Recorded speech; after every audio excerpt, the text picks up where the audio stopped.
एक प्यारी सुबह दरबार हंसी के टन से गूंज रहा था। तभी वहाँ वक्त एक अनजान आदमी वहाँ आ पहुँचे और बादशाह अकबर से बोला, आज दरबार में राजा बीरबल के बिना इतनी रौनक कैसे छाई हुई है?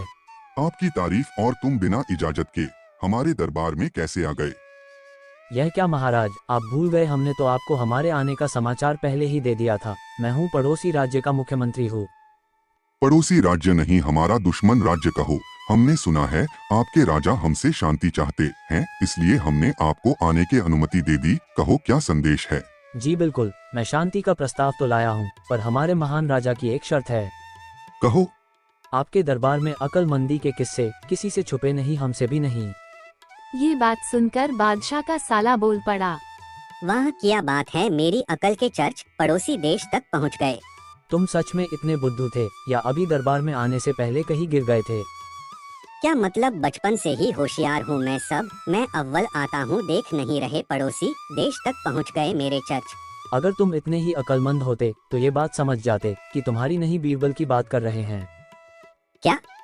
अगर तुम्हारी बेअकल वाली बात खत्म हो गई हो तो हम मुद्दे की बात पर आए। क्या शर्त है तुम्हारे दुश्मन राजा की? बात ऐसी है महाराज की आपके प्रिय बीरबल की चतुराई के किस्से दूर दूर तक हवा में उड़ रहे हैं। बस फिर उड़ते उड़ते खबर हमारे राज्य पहुंची, पर हमारे राजा का मानना है कि सारे राज्यों में हमारा दरबारी खासकर कि मैं सबसे ज्यादा बुद्धिमान हूं। इसीलिए उन्होंने मुझे बीरबल को चुनौती और आपको शांति का प्रस्ताव देने भेज दिया।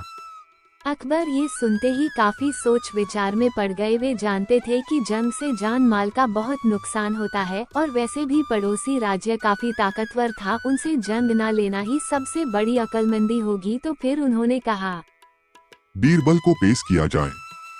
तब बीरबल नहा रहे थे। सिपाही बीरबल की बीबी से कहते हैं, राजा बीरबल को कितना समय लग सकता है? बात ऐसी है कि उन्हें बादशाह ने दरबार में हाजिर करने का आदेश दिया है। लो कर लो बात, बादशाह अकबर का आदेश आया, लेकिन ये अभी तक नहा के बाहर भी नहीं आए हैं। मैं तो थक गई हूँ इनके आलसी बर्ताव के कारण। क्या करूँ? कहीं ये चाय भी मुझे बार बार गर्म करनी पड़ती है, पर ये बाहर आते ही नहीं। आप या तो दरवाजा तोड़ के इन्हें बाहर निकाल ले या बादशाह अकबर से कह दीजिए इन्हें और 3 घंटे लग जाएंगे तैयार होने में। बीरबल की बीबी की बात सुनकर सिपाही चौंक गए। तभी बीरबल ने उन्हें आवाज दी, रुको, मेरी धर्म पत्नी की बातों में मत आओ। उनकी तो आदत ही है चीजों को बढ़ा चढ़ा कर कहना। मैं तैयार होने में 3 घंटे कभी नहीं लगता, बस 2.5 घंटे काफी होते हैं। अब चलो।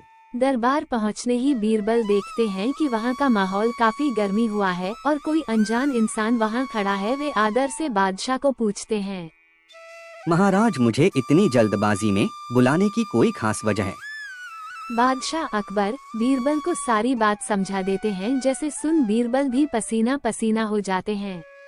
आखिरकार यह राज्य के भविष्य का सवाल था, जिसकी तबाही या खुशहाली बीरबल की बुद्धि पर निर्भर थी।